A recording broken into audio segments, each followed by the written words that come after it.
So, so what? So what's the transition there? Yeah, I So don't what? know. Uh,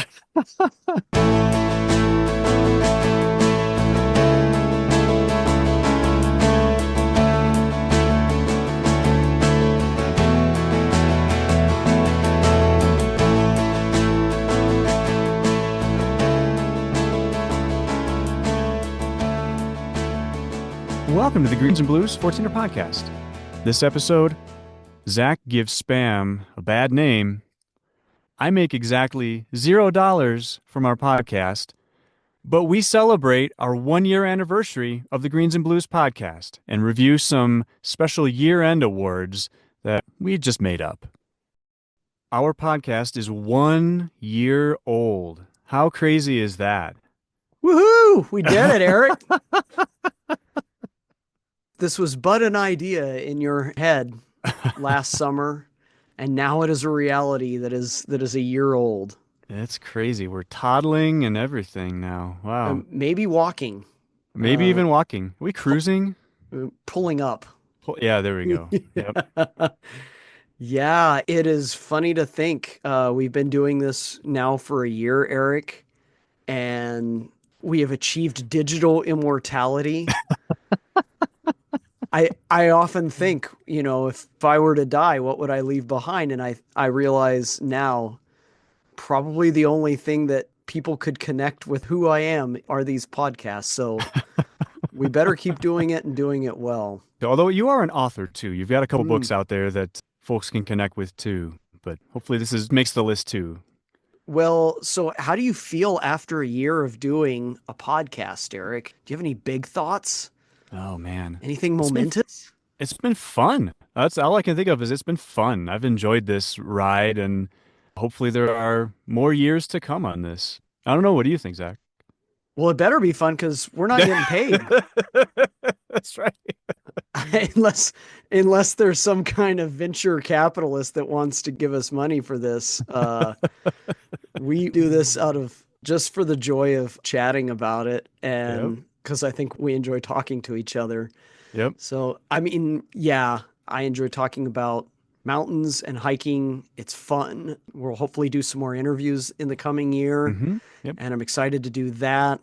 I get paid to talk about much different stuff in my day job, Yeah. and this gives me a way to talk about one of my other passions, and so this is fun. I For like I sure. like doing this with you. I like coming up with fun ideas. I like trying to make you laugh.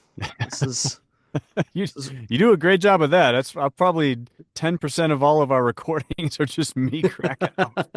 just Eric's editing out laughs. That's what he's doing. I don't have to edit them in, that's for sure. Yeah. So Eric and I decided to take a bit of a break from our standard format of either doing a topical episode or a peak specific episode. And we're going to do a set of year end awards today that kind of are just fun and things we've experienced throughout the last year since we started recording this podcast a year ago and maybe gets us to talk about a few assorted things. These none of these are hot takes, I don't think, except maybe one of them. So it's just a fun way of kind of going through the year, a kind of year in review. Yep. There is no preview for the year ahead because I don't think Eric and I know what we're doing from week to week, No, that's true. but we can at least look backwards with nostalgia at the year that was. I like it. Before we do that though, Eric, I do want to know like when you came up with this idea, what were you dreaming of or what was wrong with you? What what were you thinking of? And second question, does this fit it? Oh gosh. I didn't have any preconceived notions of what this could become. I mean, I had kind of very loosely kept an eye on 14er podcasts in the past, and every time I would check them out, there was always one or two that were fairly active, and so I thought, it might be kind of fun to do a podcast, but I don't know if I want to reinvent the wheel and just do something that other people are already doing. And then a year ago, the idea just popped into my head again, and I took a look, and there wasn't that much out there that seemed active. So I thought, well, why not give it a go. Maybe folks want to talk 14ers. Maybe they want another forum to share thoughts and listen to stories and engage with the 14er community. So I thought, well, why not? Let's give this a shot. You were crazy enough to be on board with it and say, yeah, yeah, let's do this. So it's been a fun ride. Good. I'm glad because you do most of the work. So That's it's not true at all. glad you're enjoying doing all that. I don't know. Well, When I asked you about it for the first time, what were your thoughts? Where did your mind go on what this podcast could end up being? I tend to have perspective worries about things, which may be part of what makes me an okay hiker. My worry was that we would sound boring, and I utterly hate the sound of my own voice, and I didn't know what we would sound like together. And so we recorded one or two podcasts. We recorded, I think, three of them before we released any of them. I think so. Yep. And I listened to them and I was so blown away. I was like, hey, I was like, okay, I think this might actually work. So I've been Mm. so pleasantly surprised that sounds right. It's something that I would actually want to listen to, and that I don't hate myself. So those are all positives, I guess. I don't think anybody else hates you, so I don't know how you're gonna hate yourself, man. Oh, it is a long and distinguished list, Eric. Oh gosh. Well, without further ado, I think we should get into some of these awards here. Yeah, let's do it. So I picture this being kind of like the Dave Letterman top 10 list, and we would have like a Oh, drum roll. there you go. So the first category is the best thing to happen in the 14ers this year. And for each of these, Eric and I have gone out and we've made our own list without the other person's input. And we've actually arrived at the same thing for a bunch of these. So maybe great minds do think alike. So, best thing to happen in the 14ers this year, Eric, what say you? This might be the closest I come to a hot take on this whole episode, but so you and I agree on this particular one where there was a co-ed FKT that happened earlier this summer. Uh, FKT means fastest known time. Fastest known time, yep. And so Andrea and Andrew, the first names Andrea Sansone and Andrew Hamilton, but they are a couple. They attempted the fastest known time for a couple for all 58 14ers. Now, my slightly hot take on this is an FKT for 14ers has been done before, and there's been more than one, I'm pretty sure, that have resulted in Controversy. controversy and questions and discord in the 14er community. And Andrea and Andrew's FKT attempt, from everything I can tell, has been the exact opposite. There's been unity, there's been celebration, there's been recognition, there's been positive messages all around for what they accomplished, but also how they accomplished it. I mean, if you can find pictures of them on top of Long's Peak, which was the last one they did, and they had their entire crew with them. They had like a dozen friends and other folks with them, supporting them, doing a lot of the behind the scenes work with them as they spent the 12 plus days ascending all 58 14ers. So I think what they did, how they did it was just, it was awesome. And it was wonderful to see and great to see the response from the 14er community. So to me, that was one of the major highlights 14er wise this year. So what do you think, Zach?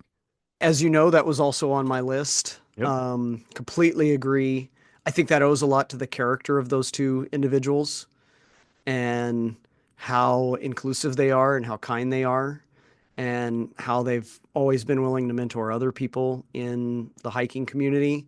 The fact that that was celebrated and not denigrated. Yep. It's so great to see people coming behind two utterly remarkable athletes doing something so amazing. I cannot imagine. I get blown up if I do three peaks in a day. And these people did 58 in 12 days and a tick over. Yeah. Just an accomplishment. I really like it that they did it together. Mm-hmm. that it's not just a solo effort, that it's two people supporting one another. And from what I heard, I think Andrea really had to be helped for the last phases of it because she was kind of hurting, but that's what makes it all the more special. So I think that I completely agree with you. I also, and you and I may do a future episode on this. This is part of the wilderness nerd in me, but there's some data out showing that there have been a lot less hikers in the 14ers this past year. Some Yep. people may mourn that. I think that's a good thing. I think we are running perilously close to loving these mountains to death sometimes. And I think a little less foot traffic in the 14ers is probably a good thing. So I think that's the answer for me is yay, a little more wilderness.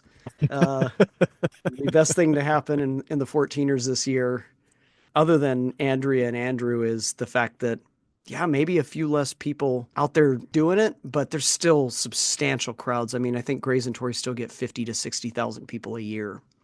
So It it's wouldn't be still a lot. surprising. And Yeah. hopefully we're not marching ever so quickly towards a permit system that's much more broad than it is right now, which is, I would call it scattered right now. I think we're, Selective. yeah, selective. And I think It's the we, Maroon Bells. It's, mm-hmm, you know, instead of Calibron Quandary. It's a and Quandary. Mm-hmm, few other places, or rather where isn't come and go, I mm-hmm, should say. Yeah, I would like to keep it the way it is. I want mountains to be accessible. I want people to go out there and find whatever they find. And I want people to still be able to find solitude. mm-hmm. All right.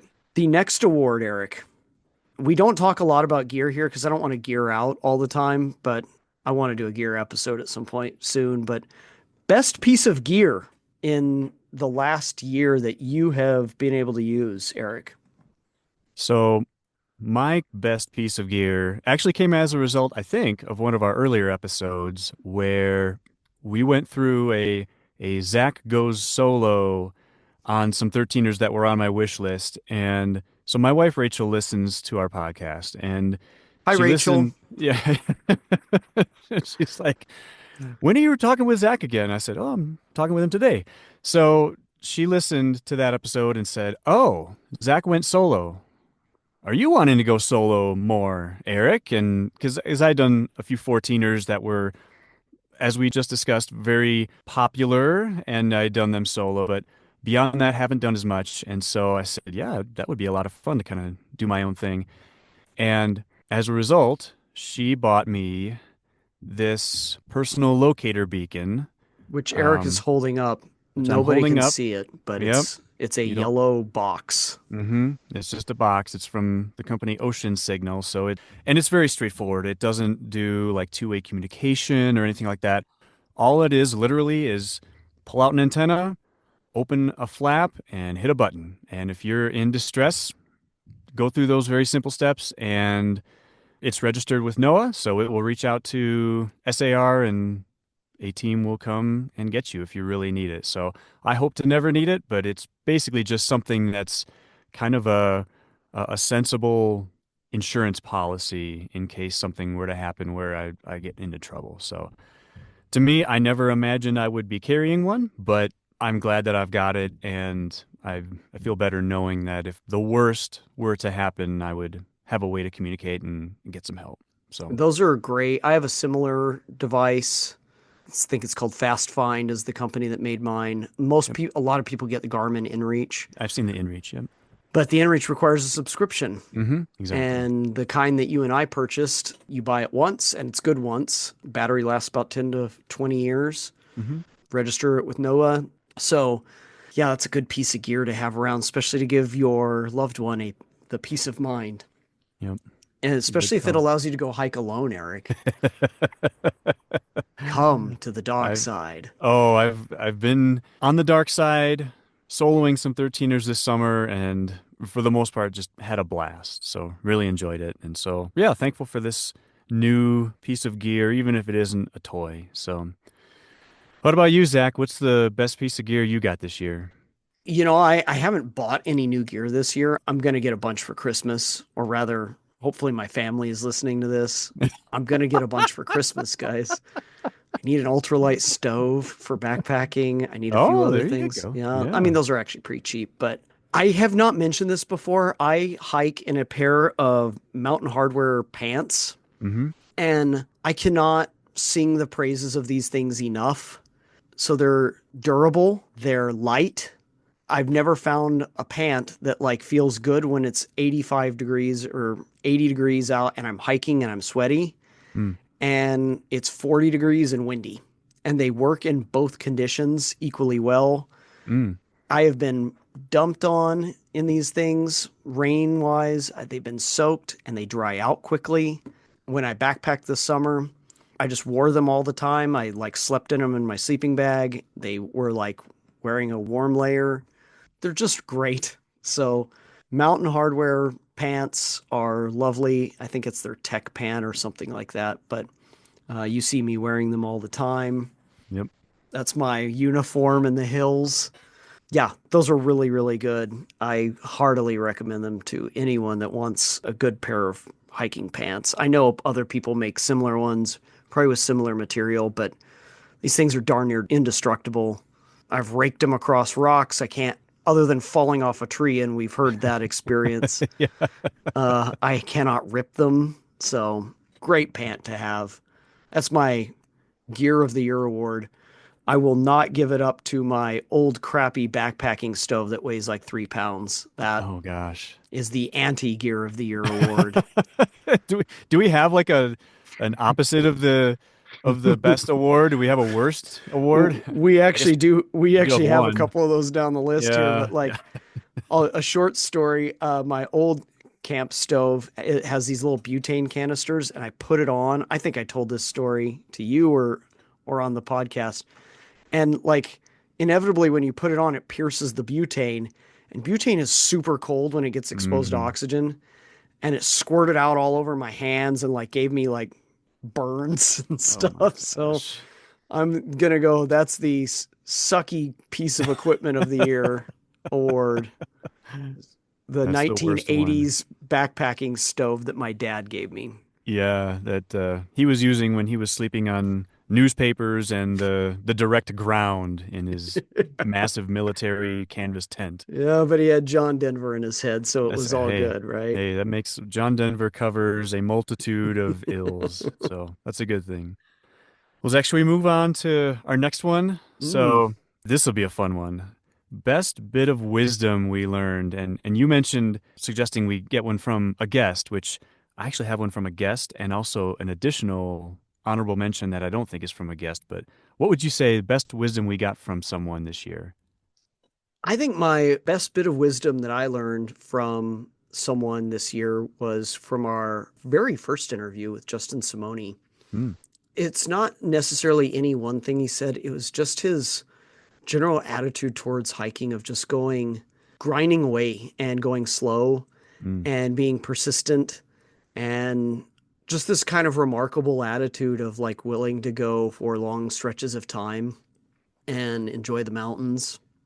I found both of our non-family guests this year to be quite inspirational, both him and Laura, and I'll mention Laura in a minute. But yeah, I really just liked that way of thinking about hiking, and I think it applies to more than just hiking too. Mm. How about you, Eric? What's the best bit of or bits of wisdom that you learned this year from a guest or otherwise? Yeah, and I agree with you on Justin. I loved his demeanor and just how he kind of methodically went through his long traverses, like you said, and just, yeah, very patient and Hmm. let's just slowly get this done. I love that about him. I'm actually going to go to Laura for mine. So we had asked her, if she had any advice, particularly younger girls and young ladies that wanted to use her as an inspiration for hiking in the mountains, what would she tell them? And she just said, just do it. Just go for it. Don't let anything hinder you. Hiking in the mountains is a little more complicated than simply putting one foot in front of the other, but it's actually not that much more Hmm. different than just hiking anywhere else. You have a little more gear and a little more preparation, but otherwise you are putting one foot in front of the other. And so she basically said, don't let anything intimidate you or put fear into you in terms of hiking in the mountains. Just go do it. And I thought that was You mentioned being inspired by Justin Simone and Laura Clark both. I felt the same way about both of them too, and I think that her message there was wonderful. I loved it Yeah, I love the attitude of both of them of just like, just keep going. Sometimes easier said than done, but not for people like that are especially driven. for sure. And do you have any other advice that you've come away with? I do have an honorable mention, and I don't know where this came from exactly, but I think we've mentioned it multiple times, and in particular, a more recent episode where you had an experience where you had the option to take a road up or kind of bushwhack up the side of a mountain, and I think you came away with it thinking, just take the flippin' road. And I thought, as soon as you said that, and since then I've thought, that's a great mantra. If you've got a road ahead of you, just take it. So I took that with me and I love it. I think that's great wisdom wherever it came from. I have no idea where we got that from. It came from some hard fought experience, Eric, Is it a Zach original? from trauma. I've learned that a number of times in the Swatch. Like inevitably, I'll see a road and I'll be like, "Should I take that road up?" And every time I'm like, "I should have taken the road. Why did I bushwhack that? The road worked." Oh gosh. So yes, take the flippin' road. Yeah. Well, maybe in a similar vein, with both of our guests this year and my dad, I believe too, we've asked some rapid fire interview questions. hmm What was the best response to a rapid fire interview question that you observed this year, Eric? So I have one, and then I have another interview response that I don't think was rapid fire, but I think was also very helpful. When we asked Laura Clark what her favorite mountain was, so we asked Mm-hmm. the same question of Justin and your dad, and I think they both said the same thing. They said Long's Peak. Mm-hmm. But Laura spun it a little bit of a different way, which I thought was really cool. She didn't mention a specific mountain. She said, my favorite mountain is the next one. And I thought that is a motivated person, and that is a wonderful perspective to have, I guess, in life, but also in hiking in the mountains. So I love that answer. So, what do you think, Zach? 100% agree. That was where my mind immediately went. I thought that was such a keen response. It was. Uh, really speaks to her sense of drive and motivation, but also I think the powerful grip that imagination has on the mind of a hiker. Hmm. That I spend so much of my year thinking about my next year's hikes.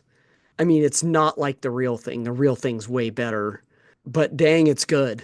And Well, there's a sense of hope in that too. yeah, there's a real sense that there's something out there worth striving for. Hmm. So I really liked that answer. Somewhat honorable mention is Laura. After we killed our interview with her, we asked her how she trained. And she mentioned that she liked to get on the treadmill and put it at 15% incline and run for an hour.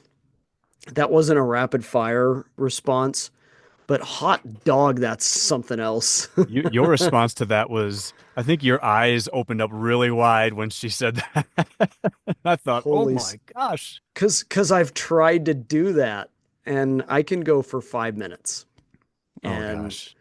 then I'm like, gripping the sides of the treadmill, right? And she does it. She lives in Springs. She does it at Oh. 6,000 feet. Mm-hmm. Come on, man. It's something. That's exceptional. It was, yeah. So that for me, like I tried to train with that in my head this year, and I'm sorry I just didn't get there. But Oh, that would exhaust me just thinking about it. that's some rock star stuff. That's Oh awesome. yeah. Yeah.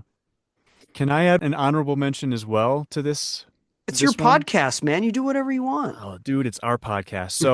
So you mentioned that it wasn't a rapid fire response, Laura's training regimen. So we did record this with Justin, but it wasn't a rapid fire response. He was talking about specifically the Sawatch Traverse, Yeah. and this is coming from a guy who's traversed the Sangres, Mosquito, and 10 Mile, and I think most of us think of the Sawatch within the confines of the 14ers, which are mostly class two. And there's a risk of us going, they're kind of ho hum. And, even though a couple of them are maybe on the upper end of class two, But his description of the Sawatch, do you remember the one word that he used to describe the Sawatch Traverse?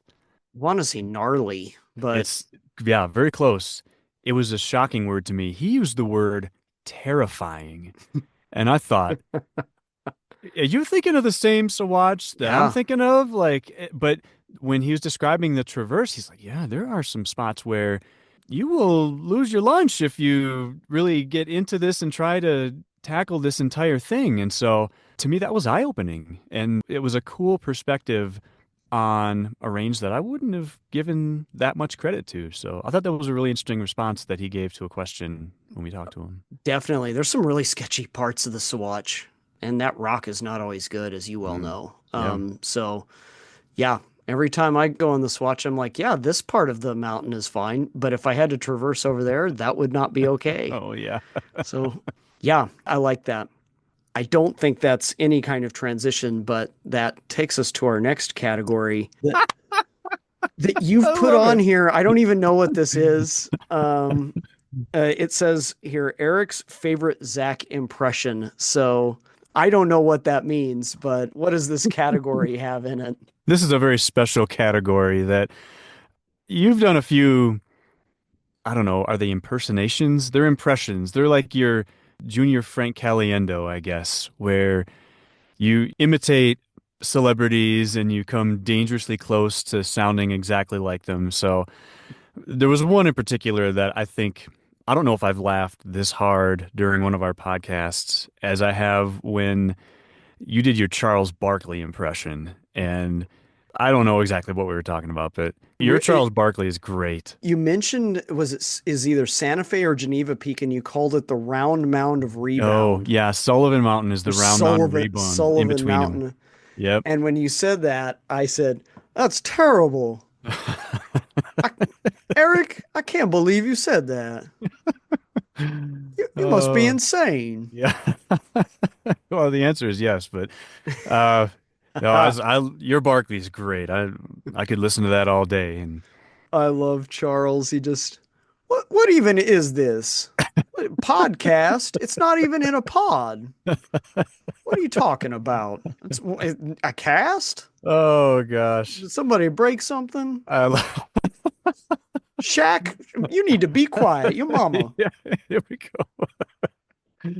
Oh, love it.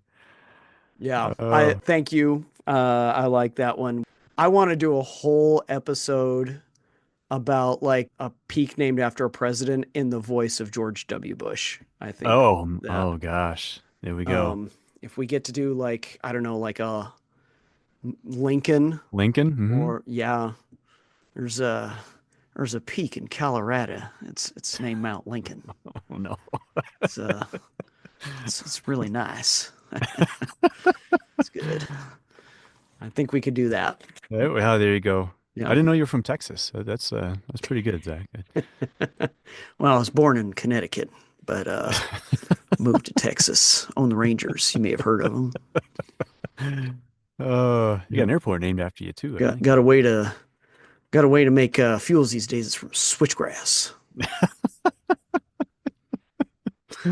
Oh, add that one to the list. Yeah. Well, I'm glad you have a favorite impression of mine or impersonation or destruction of character or whatever that is that I do. I Uh, amuse myself at least. that's So, well, and me. So you got two fans then, it sounds like. well, then let's move on to the next category that we like to talk about. I don't know if anyone else likes to hear about it, but we like talking about music. And Mm. so if 2024 was a song, Eric, or if there's a song that sticks out from 2024, what would it be? I think there were a few, but when you and I summited Sunshine and Red Cloud, I remember where we were.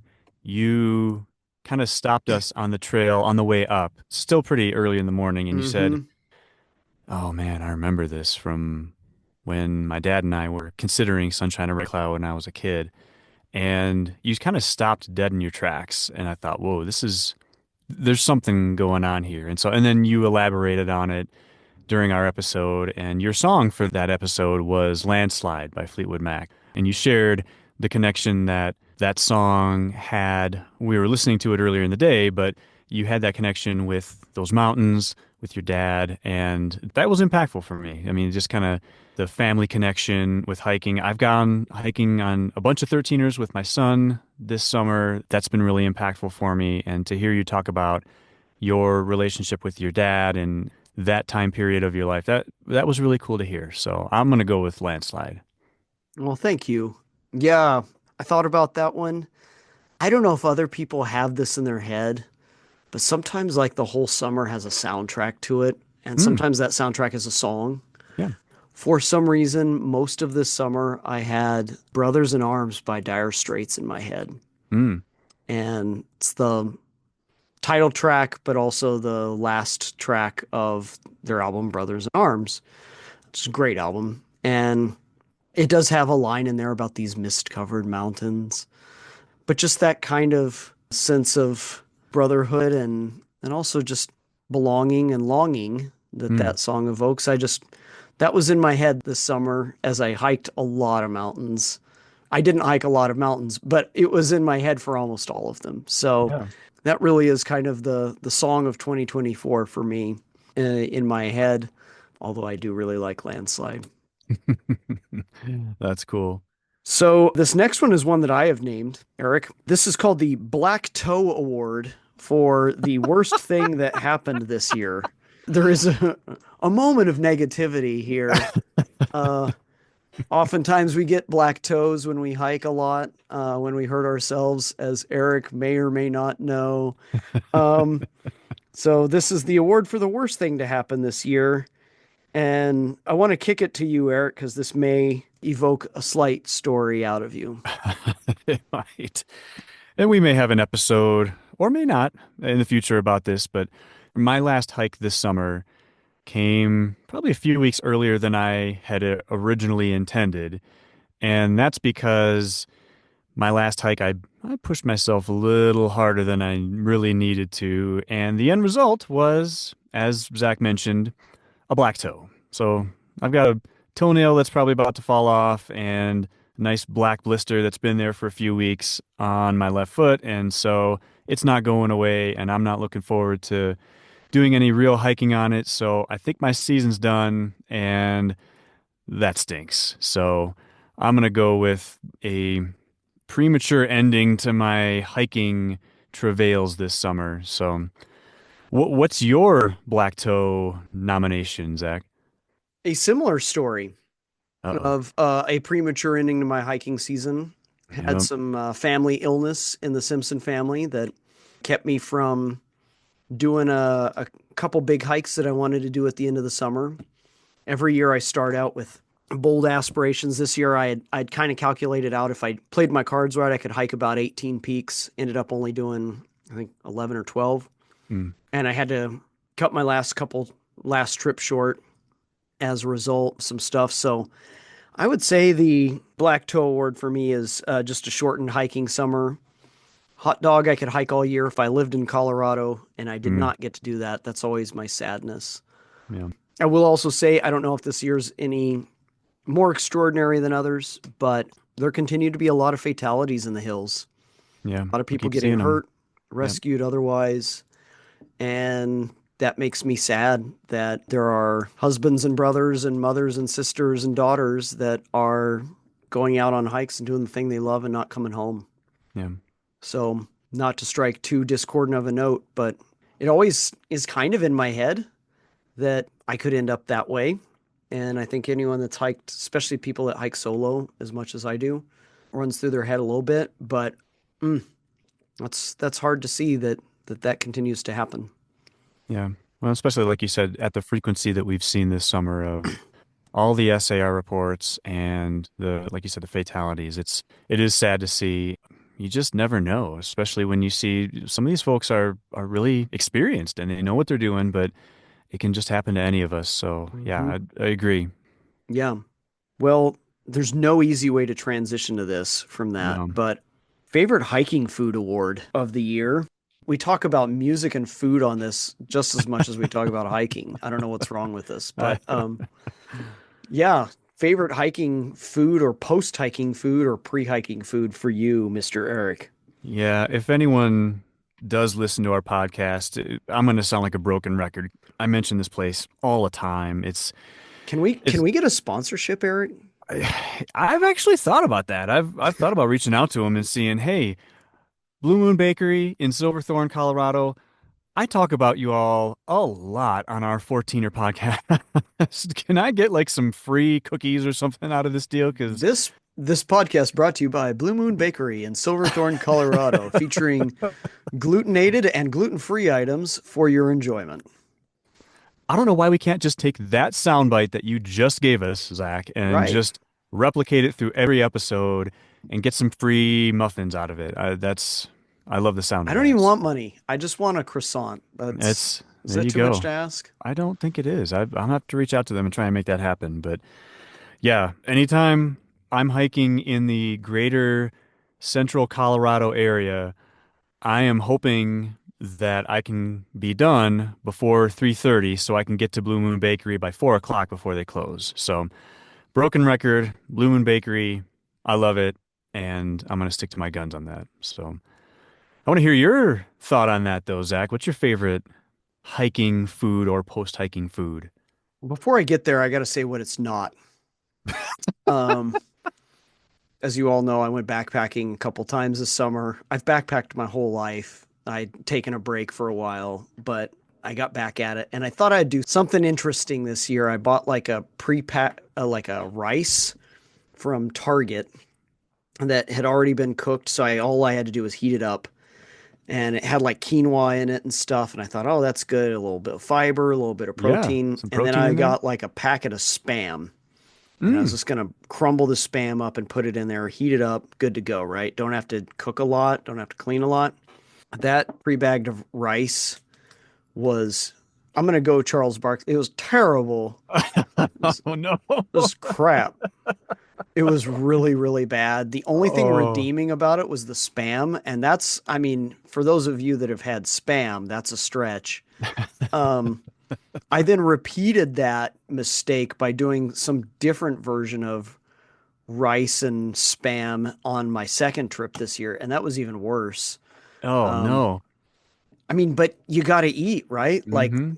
there is no kitchen anywhere. I thought about walking back down to my car. It was like 4.5 miles, and I'd backpacked in, and I thought I'm just gonna go back to my car and get like that's how bad it was. Oh But I wow. didn't. I just choked it down and swallowed it with a bunch of water. So don't do that, kids. I'm gonna do like a dehydrated meal this year. But Yeah. Yep. my favorite, which we've talked about in a recent episode, after we hiked Sunshine and Red Cloud, we went and got sweet tea. And I think I got like a pulled pork sandwich and some okra at Southern Vittles in Lake City. I'm just here to rep the sweet tea. Um, I was parched. Oh yeah. My mouth was the Sahara, and those liquid bits of gold that came down from the heavens in the form of that sweet tea slaked my thirst. It Oh. was delightful. May everyone have that experience. Go hike a 14er and go drive down that dusty, long, dry road through Lake San Cristobal and then just slug down a quart of sweet tea in like 3 gulps. I'm going to be on my deathbed and remember how good that felt. So that was great. And if you do that, don't be shy with your server and asking for a refill because I piped down a bit and I think I had two total glasses and I regretted not having more. So Yeah, I think I had 2.5 and I could have gone the full three on that. yeah. Um, and what's crazy is that it's not like that was like didn't shock my body at all. My body wasn't like too much caffeine and sugar here. Is like, oh, Right. thank you. I've been replenished. Yeah. All right. Uh, Well, our penultimate award is, one of the great things about hiking is that you get to meet people mm. on the trail. And this award is the best conversation with a stranger on a hike this year. And we both have the same nominee. So, Eric, who is it? It's our friend Amanda who we met on the top of, I think it was actually Sunshine, and then she took off from the summit, went back to Red Cloud and started going down. We stayed on Sunshine's Peak for a little longer, and then we went back and then caught up with her on the way down Red Cloud, and then just had a delightful conversation on the way down. And yeah, super pleasant. Great to talk with her and kind of get her experiences on 14ers and have a great conversation just about life in general. So she was awesome. Yeah, what were your thoughts on hiking down with her? Oh, she's great. I was going to put in this space the John Mayer bros that I met early in the summer, but didn't quite make it. Do they get a Um, black toe? They get a black toe award? they do. Yeah. Anyone that cranks your body is a wonderland in a parking lot of a 14er or 13er, excuse me, that's going to get a black toe award. Oh gosh. Oh. Pretty brutal. What, So the topic was best conversation with a stranger. Did you actually talk with them at all, or did you just hear their music and lament their musical choices? that's why they couldn't make the list. I didn't get to talk to those Oh, chaps. got it. Okay. There were no words spoken. Yeah. They talked to me through the musical stylings of John Mayer. Um, no, I had a really interesting conversation. I We haven't talked about this yet. I coming down off of Fluted Peak. I met a German lady that had moved to Westcliff, and she loved to hike the Sangres, and she had moved there just to like because she loves hiking. Oh That was wow. really fun to talk to someone that really loves the mountains that much that they were willing to move on the other side of the world for them. So Yeah, that was pretty that's pretty cool. cool. That's a Oh, that's a runner up. there you go. Okay. It's a good honorable mention. So on to our final award, Eric. What is it? The best hike of the year. So, Zach, what's number one on your list there? Oh, it's where the John Mayer Bros were discovered. Oh, indeed. West Spanish Peak for me. Sometimes, best mountain is because of some feature of the peak where it's kind of sketchy and then it comes to a clear spot or you don't think you can do it and you can do it. None of that happened for me on West Spanish Peak. I just had a great day, other than the John Mayer experience. Maybe that's why I had a great day. I don't know. But I had the mountain to myself. I felt like $1,000,000. I had been backpacking for a few days beforehand, so all was right with me physically. And normally the Sangres, especially the South Sangres, especially that part of it, are windy. There wasn't Mm, a breeze at all. I had the summit to myself for a good hour and I just sat there and just kind of thought about things. And it was mm, really, really wonderful. It was a good, great moment.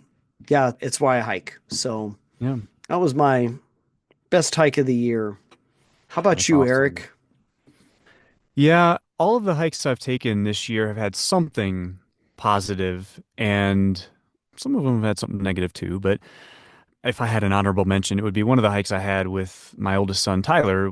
I've taken a couple 13er hikes with him, and that was just, it was a joy to be able to share that experience with him. Hmm. But number one on my list would actually be Sunshine and Red Cloud. I mean, Yeah. I think you just add everything up. It was a great day. Obviously, I hiked it with you. That's always a joy. I always enjoy doing that.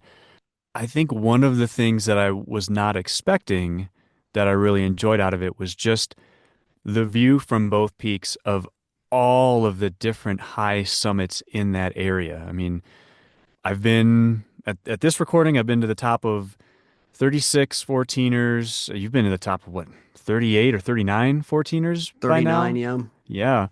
And I would add to that 20 plus 13ers. And I don't think I've ever seen so many 13,000 plus summits as I did that day with you, or on the summits of Sunshine and Red Cloud. There's just Hmm. mountain summits everywhere, and just the view was outstanding. I don't know that I've ever had such an amazing view of so many peaks. So, yeah, I'm gonna put Sunshine and Red Cloud number one on my list.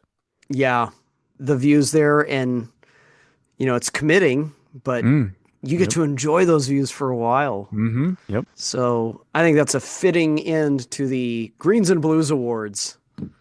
for 2024. Eric, what are you looking forward to next year? I'm looking forward to a lot more hiking. I'm looking forward to talking with a lot more folks about their experiences, sharing a lot more stories from the mountains and from just the experiences that you and I have had over the last whole bunch of years hiking. Right now, we're recording this in autumn. Autumn's my favorite season, Mm, so I'm maybe that's blasphemous for someone that really only hikes during summer conditions, but it allows me time to kind of reflect and look back at the year that was and kind of very fondly re-experience all of those things and also start to look forward to what next year could look like. So I think those are just a few of the things I'm looking forward to for next year. So yeah. what's on your list for the year to come, Zach? We're already scheming to go backpacking, Eric. So Indeed. I'm going to drag you on a backpack. I'm looking forward to that possibly happening. Hmm. Talking to some more people on the podcast, talking to you, and hopefully getting those 18 peaks that I really wanted to do this summer.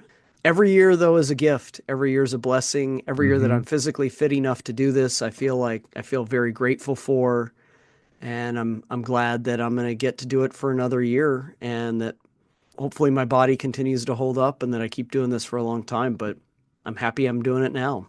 Love it. I don't think there's a better perspective out there. So that concludes the 2024 Greens and Blues Awards. Yay, us. Woohoo! Woo!